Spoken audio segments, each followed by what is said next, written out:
Diketahui sosok dari wanita yang membuat kericuhan itu bernama Roida Tampu-Bolon. Ia beralamat di Bandar Klipa, Percut Seituan, Deli Serdang. Kabid Humas Polda Sumatera Utara, Kombes Hadi Wahyudi menjelaskan bahwa Roida Tampu-Bolon pernah diserahkan Polda Sumatera Utara ke Dinas Sosial Kota Medan pada 27 Oktober 2021. Namun kala itu Roida kemudian diserahkan ke Dinas Sosial Deli Serdang karena ia beralamat dan berdomisili di sana. Alasan Roida diserahkan ke Dinsos adalah karena Roida mengalami gangguan jiwa dan terlantar. Ibu tersebut diserahkan Pas Pampres ke tim tirai untuk ditenangkan, jangan mengganggu acara Pak Presiden. Namun perempuan tersebut tetap teriak-teriak, kata Kombes Hadi dikutip dari Tribun Medan. Saat dibawa untuk ditenangkan, tutur Kombes Pol Hadi Wahyudi ke kursi di bagian belakang, Roida Tampu-Bolon menjatuhkan dirinya dengan tetap berteriak guna menarik perhatian ribuan orang di gedung serbaguna. Petugas keamanan dibantu relawan yang hadir di gedung tersebut yang melihat aksi Roida Tampu-Bolon ditenangkan agar tidak membuat keributan. Usai diamankan perempuan tersebut, Pas Pampres dan pengaman lainnya fokus mengamankan kegiatan dihadiri Pak Presiden. Ketika itu relawan sangat banyak ingin mendekat dan bersalaman dengan Pak Jokowi, ujar Hadi.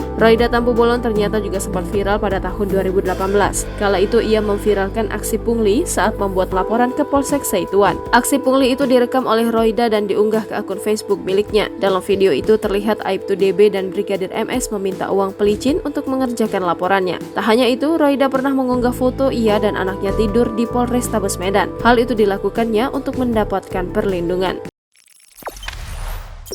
Jangan lupa subscribe, share, komen, dan like ya!